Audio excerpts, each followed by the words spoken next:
Be advised, this show contains strong language, fantasy violence, adult themes, and questionable decisions. Listener discretion is advised.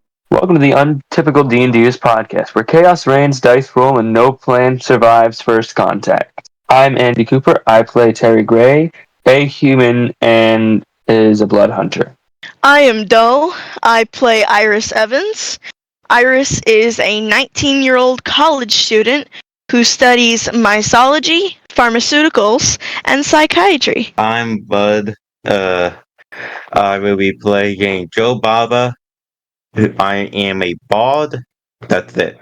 My name is Carissa. I play Raven. Raven is a 20-year-old gas station worker seeking out revenge for her dead sister. She is a human and a paladin. I am Noah. I play all of the non-playable characters in this campaign. My main character that I play is the main character of the original Walking Dead series, Rick Grimes. So before we move on, we must mention copyright. We do not claim any ownership of the original AMC series, The Walking Dead. All of its characters and assets belong to the original creators.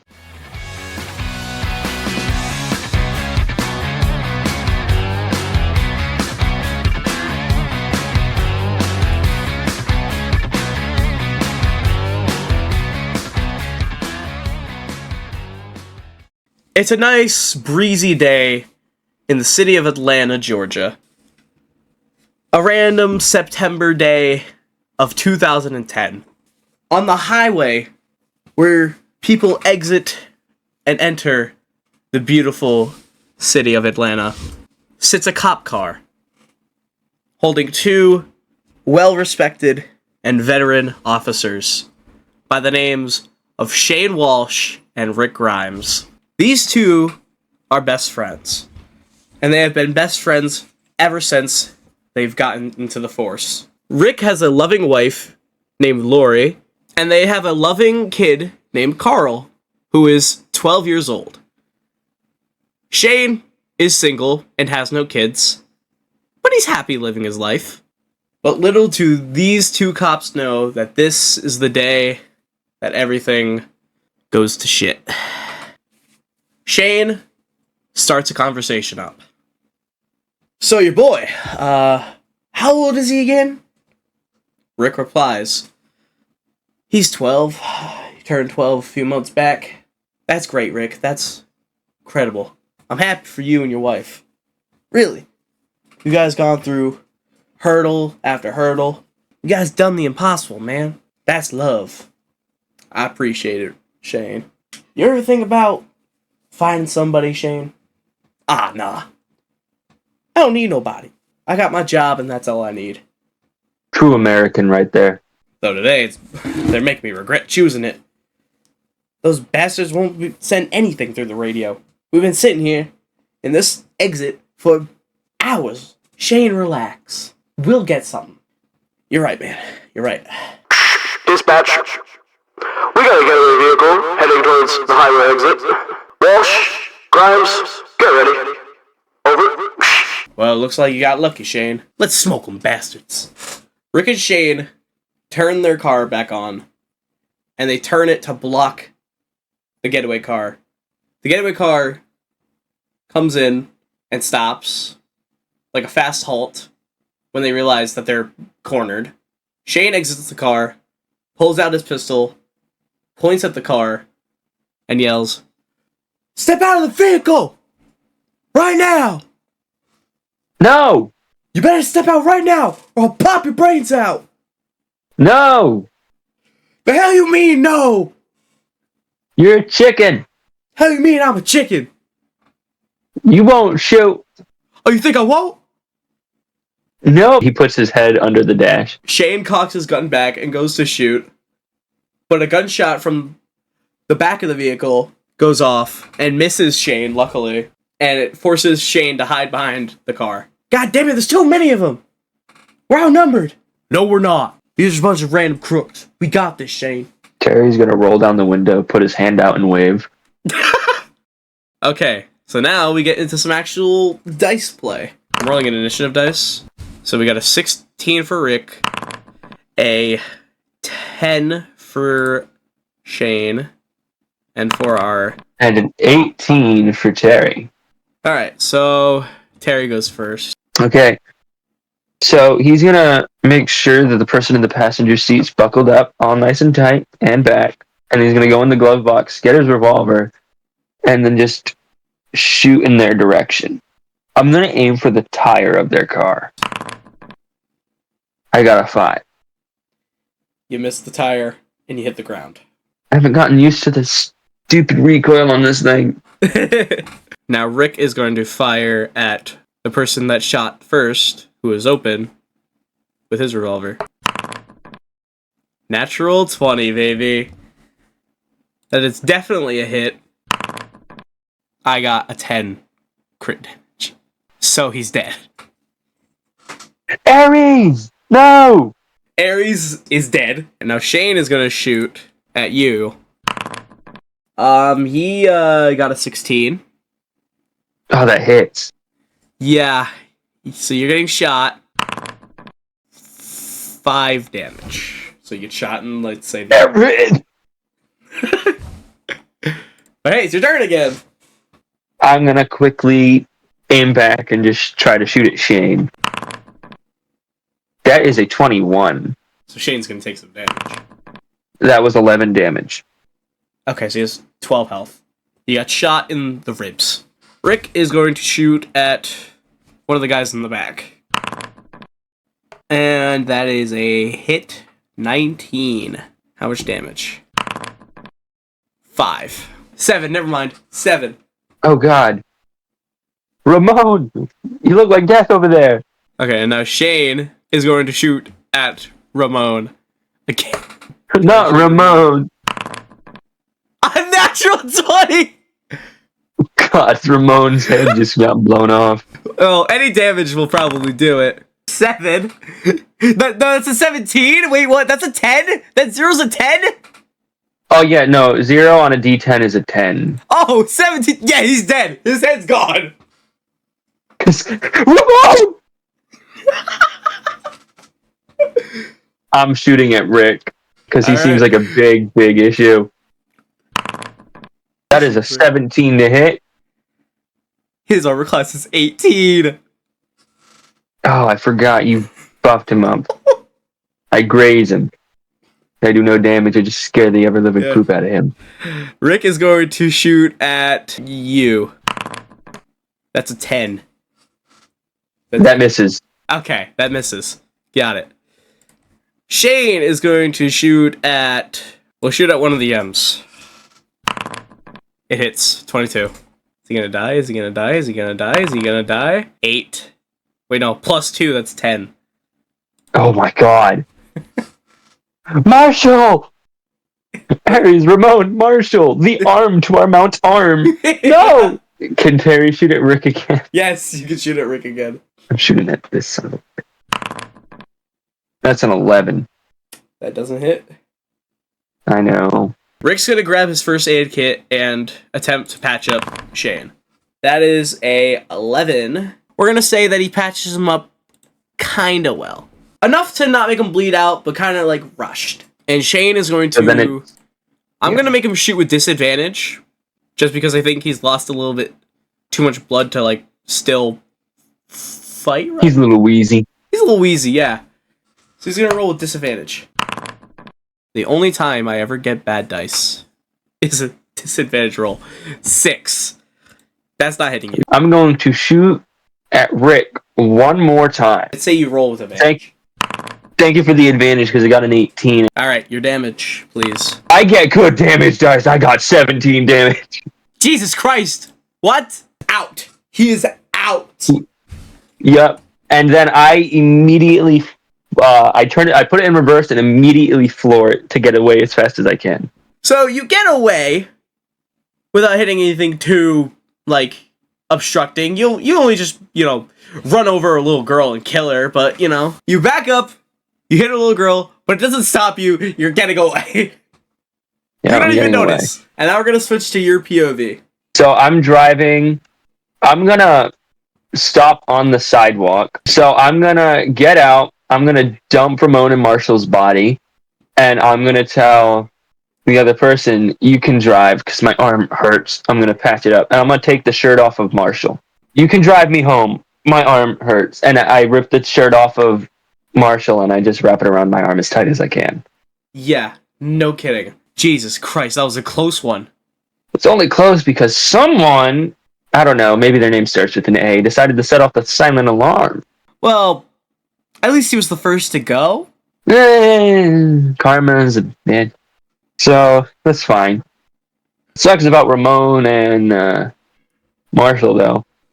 Yeah, they were real good ones. So you think you got enough money to buy that toy your daughter wanted? If I were doing this just for a toy, I wouldn't have done this. I also have my own type of wants in mind. Probably gonna have to put in money slowly into an account, though. That way they don't suspect anything. Oh, yeah. You both arrive at your home. Alright. Your stop. Yep. Before I get out, I'm in the passenger seat. I'm gonna reach in the glove box. I'm gonna reload my revolver, and I'm gonna take 18 more bullets. That way I have enough for technically 4 full rotations of my gun. See you later, Max. See ya, Terry. Make sure to bring that car back to the lot. Yeah. He drives off. I'm gonna go through the bulkhead in the back because I told my wife I'd be down in the basement working. There's a PlayStation 3 on there playing office typewriter sounds very loud. And I'm gonna pause that. I'm gonna head up the stairs holding my arm, trying to make sure that the blood isn't visible. Okay, you head upstairs. You don't see your wife or your child. That's weird. This is their normal Uno time. So they're not anywhere around the kitchen. Where would you want to go next to look for them? I'll walk through the living room to the staircase to go up if I don't see them in the living room. So you head to the living room. Is the TV on? The TV is not on. That's weird. My Little Pony's normally on at this hour. And your family is not there either. Weird. Now I'm definitely suspicious. Can I roll investigation? Yes, you can roll investigation. Oh, look at that. I get advantage on that because of my character stats. I got an 8. Get an 8? I got a 3 and a 7. You find nothing. Oh, okay. Normally they greet me when I get back. Upstairs. Because I said I came through the basement, not through the front door. So now you're going upstairs to the second floor. You look at the end of the hallway, to the door of your daughter's room, and you see a figure. It looks like your wife. Curvy in all the right places. I mean, you could say that. I'm not her husband, so. It looks like my wife, but I'm not sure if it is my wife. She seems to be banging on your daughter's door. Hey, you know there's a doorknob, right? She slowly starts walking to you with a weird limp. Were you playing baseball again? As she gets closer and closer and closer, you can see her skin is green. Is that a new shampoo or body wash that you're using? Because I gotta tell you, it's not working out for you. And when she finally comes into light, she looks dead. She approaches you closer and closer and closer. Knock, knock. Did you say anything? No. I'm gonna raise the revolver and aim it at her and go, knock, knock. She has no response and she just keeps walking towards you. Okay, I'm gonna shoot. At the head. I got an 11. I roll better on damage than I do to hit. It's 5 plus 4 plus 3 is 12. The zombie's dead. You should have answered. I'm gonna knock on the door. It's Wait. Dad. She opens the door. You good? She nods her head. Okay, okay. Was Mom answering your knock-knock jokes? She shakes her head. Okay, so do you think that was Mom? She shakes her head. Where do you think Mom might be? Okay, so in sign language, she says the strip club. How do you know what that is? In sign language, she's gonna say Uncle Max. Who's Uncle Max? Oh. Oh. Why are you calling him Uncle Max? She signs, I don't know. Go wait in the living room for me. She goes down to the living room. I'm gonna go inspect the body that I shot. You look at the body you shot. It's 100% your wife. Is she wearing the ring? She's wearing the ring, and she's got that, well, was beautiful smile that you fell in love with. And that was beautiful golden lovely locks that you fell in love with. I'm gonna take the ring and say, this body was too cold. Too cool. I'm gonna go downstairs and say, that was Mom, but that definitely wasn't Mom. Let's go. I don't like this place anymore. This has an eerie air to it. You and your daughter walk through the front door, and you see a few zombies outside on the road. I'm gonna get on one knee, have her look at me, and I'm gonna sign, because I'm not gonna be loud. I'm gonna sign. Do they remind you of how Mom was acting? Because she was with Mom way longer than I was with Mom. Yep. She nods her head. Okay, I'm gonna continue signing and say, let's go in the back and go find a different way. Before she nods her head in agreement, all the zombies just die. You see a woman in her mid-30s, brunette hair. She's got a ring on as well, so... Dang. No, I'm kidding. And she has a little boy with him.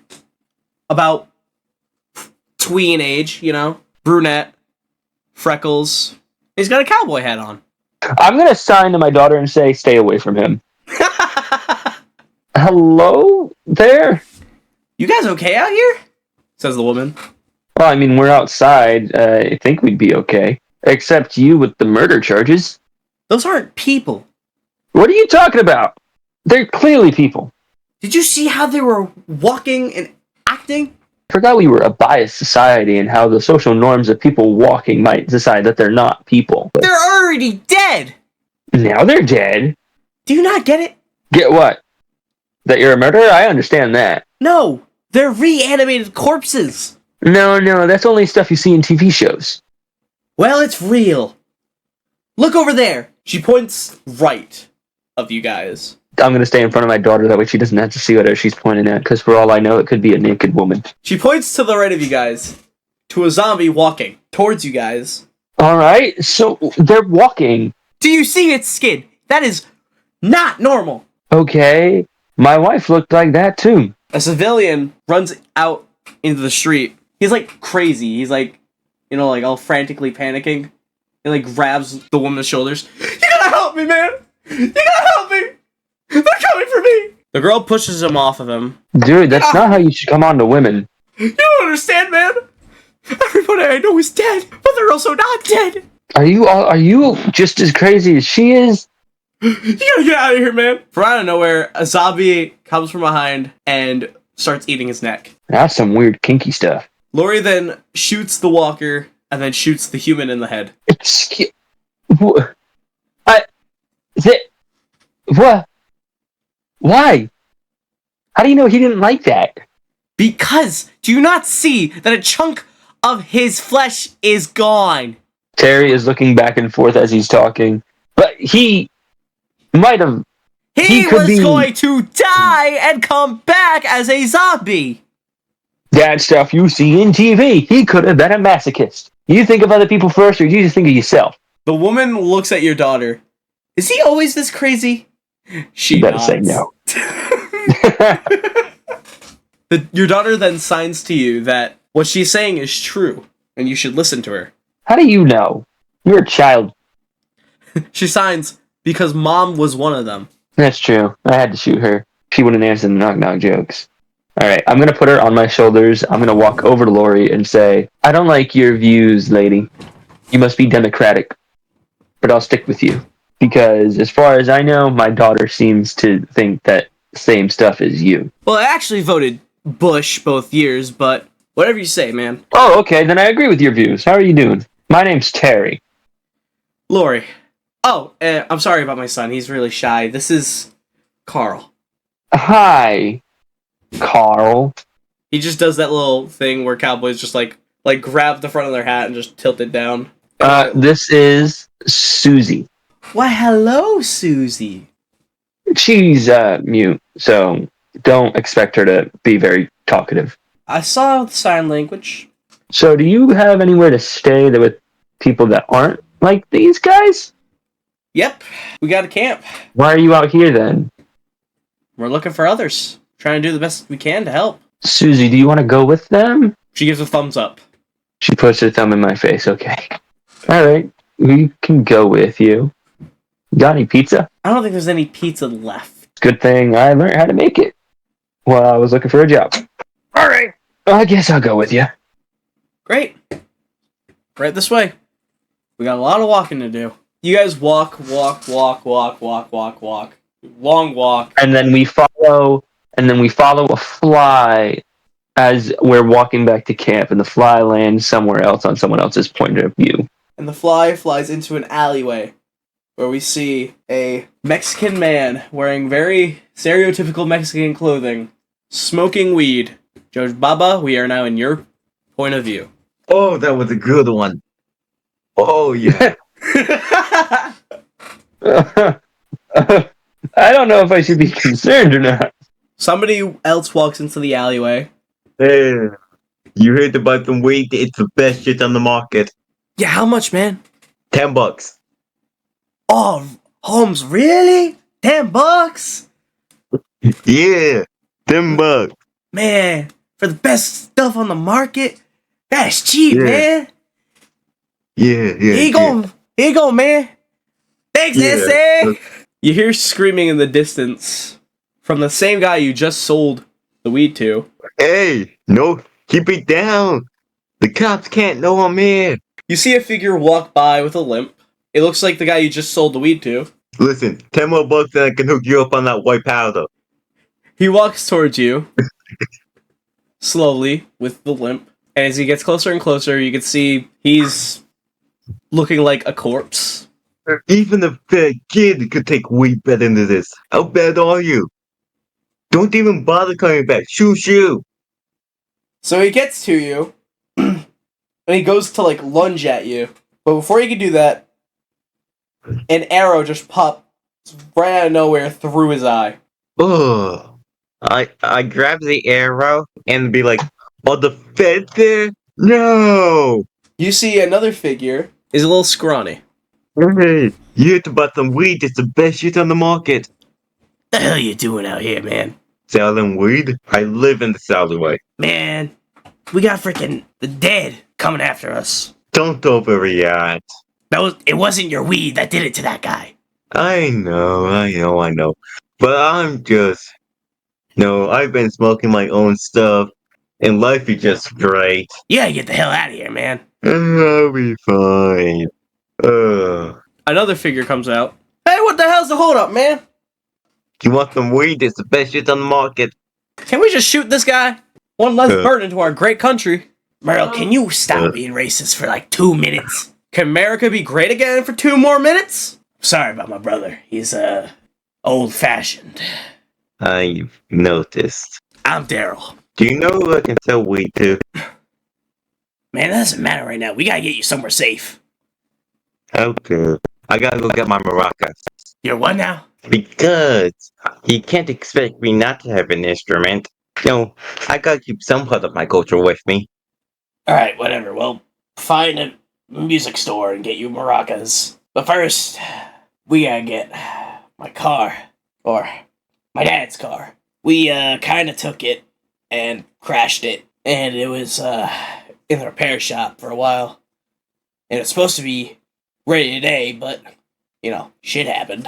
You, Merle, and Daryl all walk to the repair shop. But as you get to the repair shop, you can see zombies are, all around it trying to get in the door. God damn it.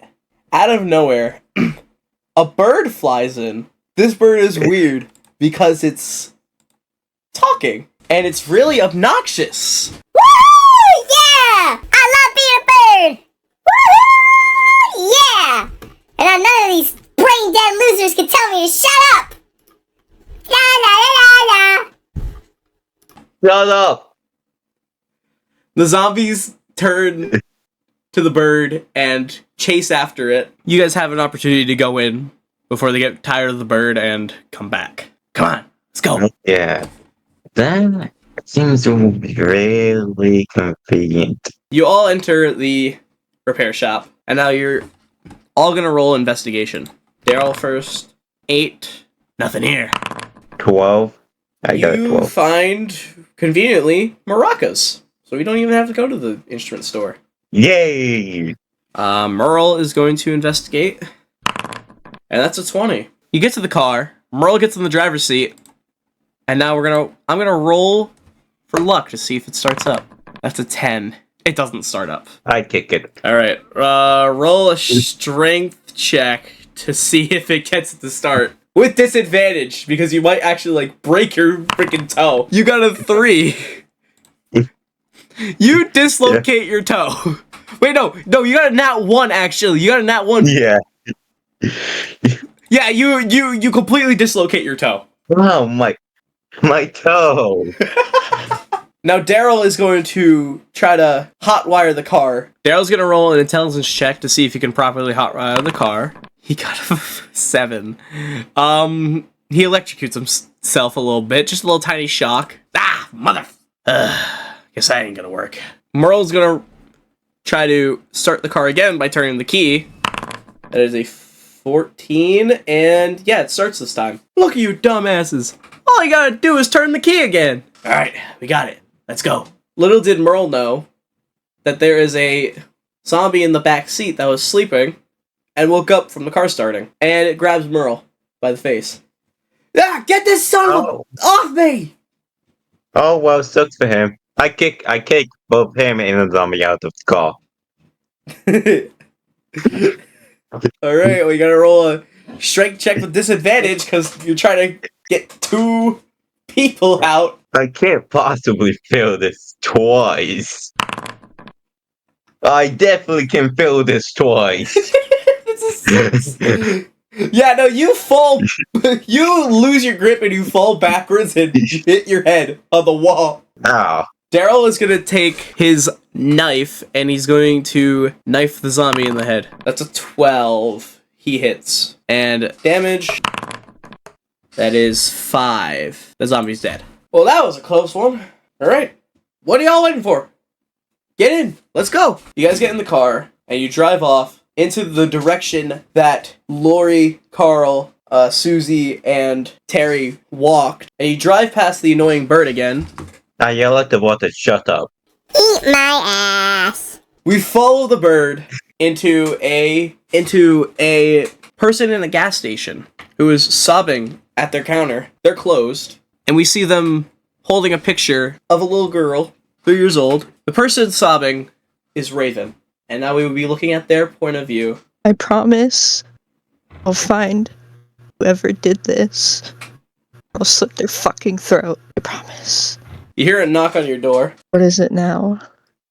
You see through the glass gas station doors, you see a Korean man who seems to be a pizza delivery boy. I didn't order pizza. What do you want? Hey, there's a bunch of, zombies outside, and I just wanted to see if you were okay. What are you on? Have you not seen?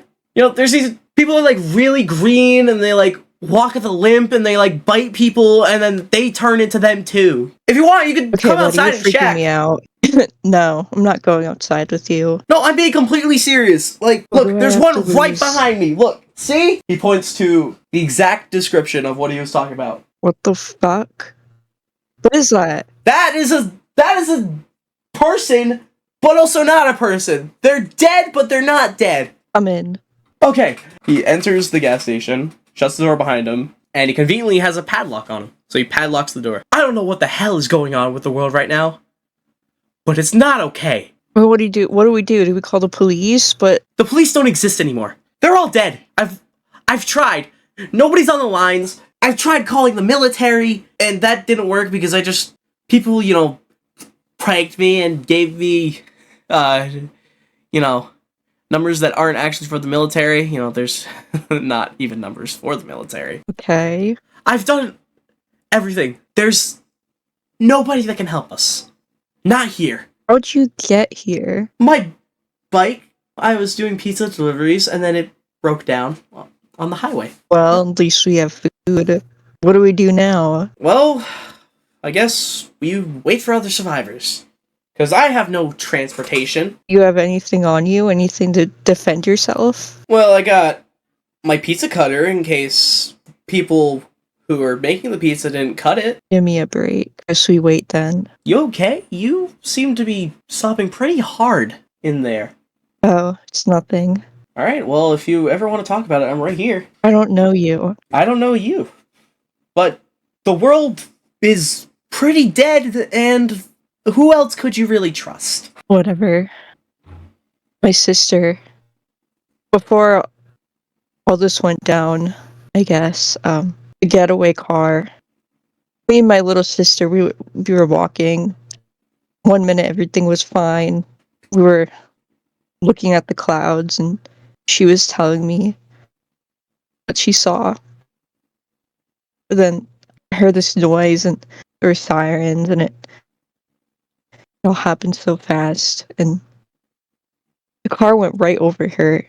I look away for a second, she's in the road, and I don't even know why she would, and those fuckers just kept on driving. Oh my god, I'm so sorry. Well, sorry, won't bring her back, so. I know that. I had a little brother. How old? He was only 7 years old, then cancer took him. Sorry. That sounds rough. Yeah, it was. He was a really good kid, too. Bright future ahead of him. This world fucking sucks. Well, it won't get any better. All of a sudden, an RV pulls up. These are friends? No, they're not. Should we go look? An old man is at the door knocking. Hey, y'all need help out there? Yeah. I'm sorry, where are my manners? My name's Dale. Okay. Dale, what are you doing? Well, I was just out here looking for survivors. You know, giving people a hand. Alright, well, we need that. We could use that. Well, come on out. I could take you in my RV. It's pretty safe in here. How can we trust you? I don't know. I'll go with you. And what about your Chinese friend over here? Is he coming too? I'm actually Korean. Same thing. Doesn't matter. We're in the apocalypse. Well, despite your racist mark, yeah, I'll come too. We got plenty of room. Make yourselves at home. If that's even a word anymore. After you. Glenn unlocks his padlock to open the door and goes to the RV. You then follow after him. Right before I get in, I check my pockets and I make sure I have that picture with me. And I enter the RV. You see that he's not lying. There's no handcuffs. There's no BDSM tables. He's not lying. Only thing unusual is that there's another survivor in there. Blonde hair, blue eyes. Hi, I'm Andrea. Hey. Hey, I'm Glenn. And please, for the love of God, I'm Korean. Okay. Well, we found another group of survivors, and they made a campsite. So we're going to be heading there.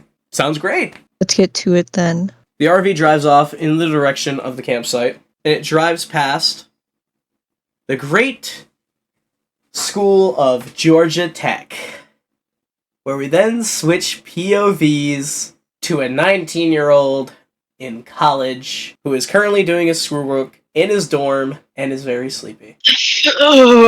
Assignment is due next week. I gotta finish it. I should probably order some pizza.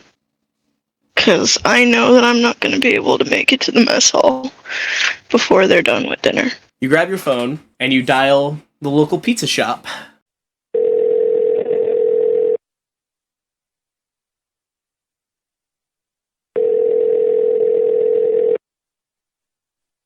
Nobody answers. What? That's weird. He forgets about the pizza and settles on something in his dorm room and continues to do his work. But as he continues to do his work, he grows more sleepy. And eventually, he passes out at his desk. Okay, so you fall asleep, and then you wake up, and your room is kinda empty. All that's there is your desk and chair. What the fuck? I stand up, and I move around the room, looking for something. and there's nothing there. You catch a glance of outside of your window. There's a bunch of people standing around. You hear a knock at your door all of a sudden. So I start to freak out because this is clearly creepy. And so I hesitantly back away, scared to take my eyes off the people that are staring at me. And I move over to the door. Who is it? You get no response. I bend down and I get on my knees and I look underneath the door for a shadow. There is a shadow. I get up. I go to where my bat would usually be because Iris has a bat in his room. But as mentioned before, there's nothing there, so he's just checking to check. And I go back over to the door. I put my foot behind it and I crack it open to see if anybody's out there. There is somebody out there, but they're just a shadow. They're blank. Iris remains silent, paralyzed by fear. And all of a sudden, you're grabbed by more shadowy figures. They hold you down, and the figure that was behind your door comes into your dorm room. He, hooks the top and bottom lip, like he's trying to, open your mouth, super wide, and he just climbs in. And then you wake up. I gasp awake, sweat running down my forehead. I'm hyperventilating, and I feel my mouth, and I'm cold. My body temperature is cold. It's cold. I look around, still unable to move, still paralyzed with fear, and my head throbs. A headache is coming on. One that typically a person would hate because, you're waking up from sleep, and the worst headaches come from when you're waking up from sleep. You hear another knock on your door, this time slower but continuous. I remain still. The memory of the nightmare paralyzing me once again. Well, you feel that the person behind the door is banging at your door so hard that you could see the hinges on the door start to give. I start to move around my room, the fear now turning to a sense of survival. I grab a duffel bag. I throw clothes in it. My school notebook, where I keep all my notes and my own research. I throw that in the bag. I grab my bat, and I move over to my Keurig, where I would make coffee. And I stand there for a moment, considering whether I want to carry the Keurig with me, because it's heavy. Before you can even consider taking it, the door busts down. A bunch of what looks like to be reanimated corpses are now limping towards you, with intent to kill. I back away from the door because the Keurig is by the door, and so before the door comes down, I kind of notice. And I raise my bat, unsure whether I want to hit these people or not. Well, people or not. After a long moments of consideration, I try to push them out the door with the tip of the bat. They're not budging. I'm being backed into the wall where my desk and the window is. And as they get closer, I raise my bat and I strike one over the head.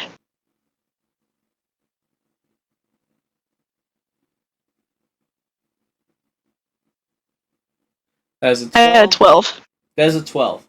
You hit it successfully, but it just gets right back up. I'd like to try and hit the one that got up again.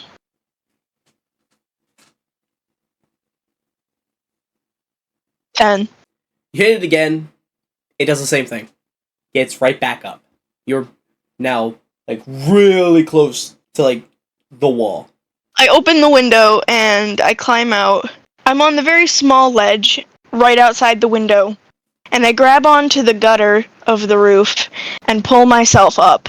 Luckily for me, before this all started, the roof was being redone, so there is much to grab onto.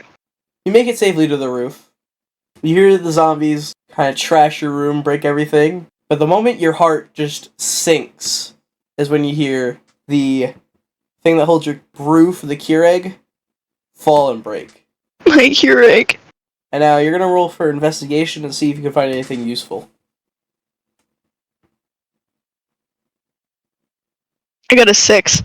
You find, like, a bag of nails. I pick up the bag of nails and I look at my bat. Roll an intelligence check.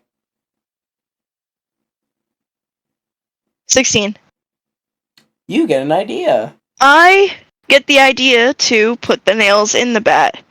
But my issue is that I have nothing to do that with. And knowing that my hands will not be strong enough, I decide against it somehow. You can roll an investigation again.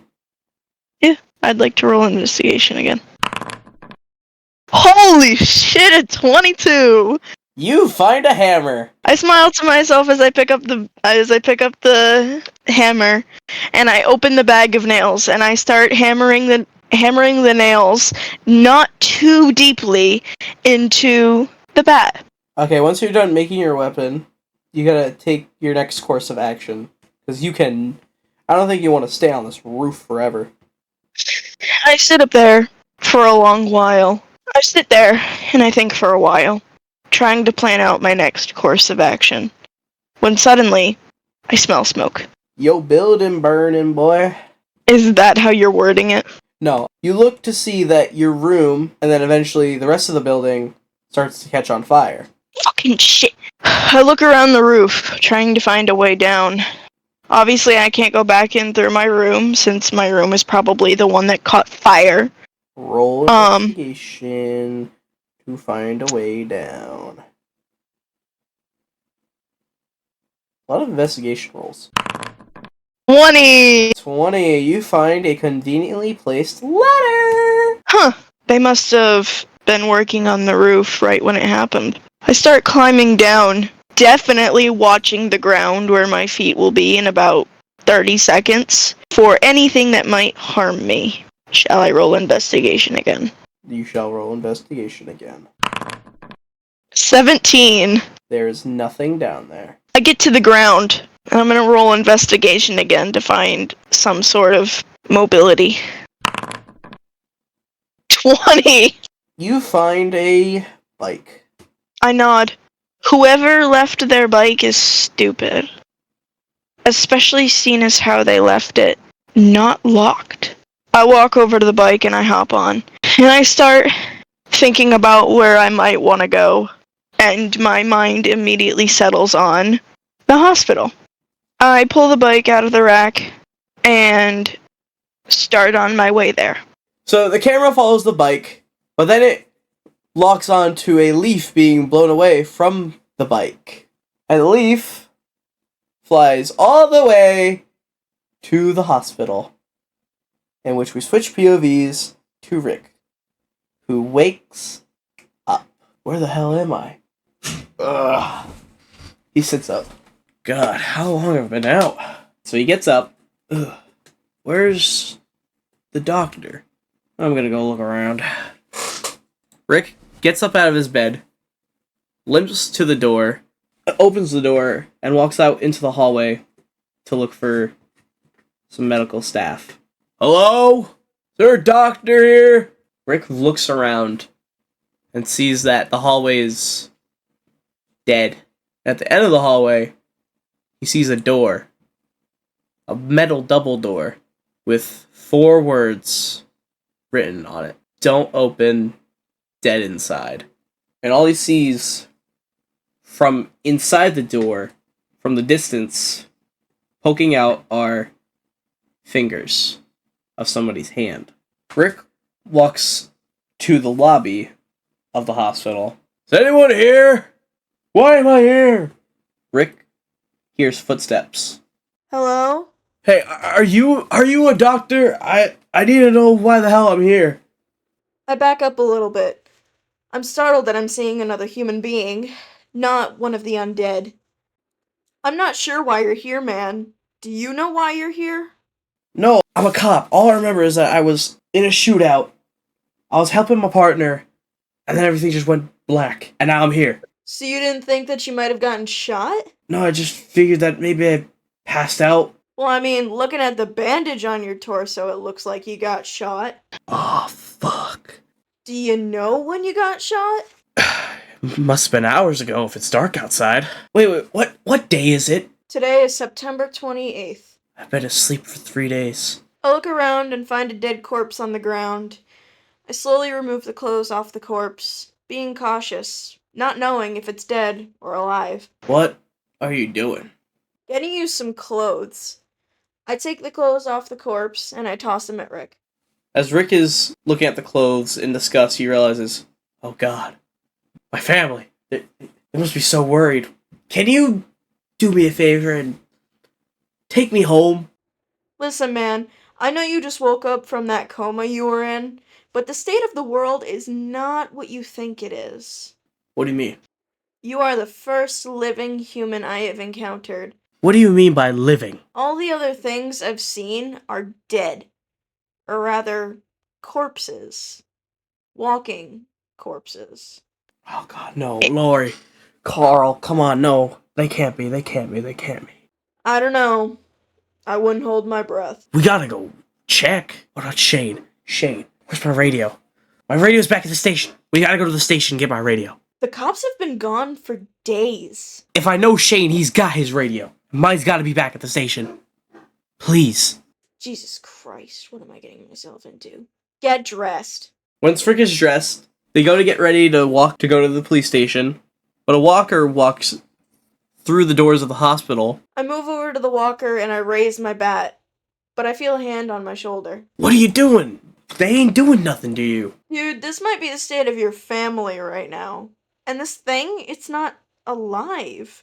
It's just up on the instinct to eat. Proceed.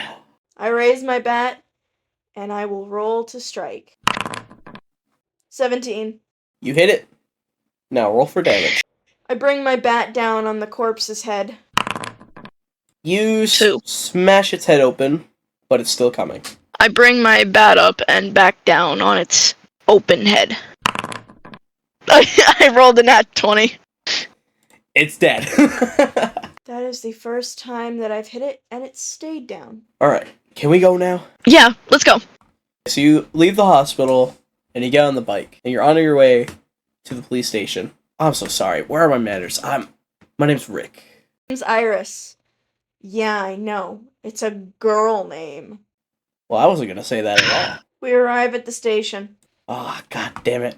It's surrounded. There's no way we can kill all those damn zombies and get in there safely. What about your house? You talked about your family? That's too deep in the city. If they were there, they would be gone. Wait. There's a station outside of the city. They have backup radios. We can go there. Okay, lead the way? Okay, we're gonna take this turn. We're gonna drive out of that highway, and then we take that turn, go to that interstate. It should be there. Let's go. You guys start heading towards the station. Rick starts looking up the sky and mutters, I hope you guys are safe. On the way there, they see smoke and light. White smoke. Wait. That must mean a fire. There's people. We gotta see if they're okay. Still thinking about other people, huh? I mean, yeah, it's my nature. Come on. I changed directions, and we head in the direction of the fire. We bike into the campsite, where there's a bunch of people sitting around. We have met all these characters before. We have Joe Baba with Merle and Daryl. We have Raven with Glenn, Dale, and Andrea, and adjoining Amy. And then we have Terry on his own, in his own corner, with his daughter, Susie. But Rick sees Lori and Carl, and he immediately feels relieved. I thought I lost you guys. He runs to them and gives them a hug. I slowly get off the bike and look at everybody, and I go, I knew I shouldn't have went to that fucking hospital. And then Shane walks out of the RV. Now what the hell is all this commotion about? Rick? Hey, Shane. You're alive, man! I say, who's the hell's the new guy pointing at Rick? This is my buddy, Rick. He got shot a few days ago and he was in a coma. I thought you were dead, man! You know who shot him? No. Meanwhile, I move over to Lori and Carl, and I look down at Carl, and my first words to Carl are, I saved your dad's life. Thank you, mister. Does Lori look at me and say something? She nods. And Rick suddenly feels bold. And he wants to say a few words. Alright, I need you all to listen to me now. From what I've known since the past 45 minutes I've been up, the world's different. But there's one thing I do know. We only got each other now. The only way we survive is together. It's us against the Walking Dead. But it's not just them out there. It's the hunger, the fear, the people who've lost their way. It's the ones who forgot what it means to be human, who would sooner take from you than stand beside you. But we're different. We fight for each other. We protect each other. When one of us falls, the rest pick them up. That's how we make it through this. Not with guns or walls, but with each other. Look around you. Every single person here has fought to be alive, has suffered, has bled. But we're still here. That means something. It means we don't give up. It means no matter how dark it gets, no matter how loud the dead are at our gates, we will find a way to keep going. So we stick together. We hold the line. We stay human. Because if we lose that, we lose everything. We fight for tomorrow, for the chance to see the sun rise again. And as long as we've got each other, there's nothing, not the dead, not the living, not the world falling apart, that can stop us. And that is the end of the episode. I hope you all enjoyed, and have a wonderful rest of your morning, evening, or day. And for those of you who stuck around, here are some bloopers. Mommy, I think this guy wants to touch me. Rick has a loving wife and son who is 10 years old, and His wife Jake- is 10? Terry is playing Uno. Terry is playing Uno. you'll find a Fortnite guapo. No, I'm kidding.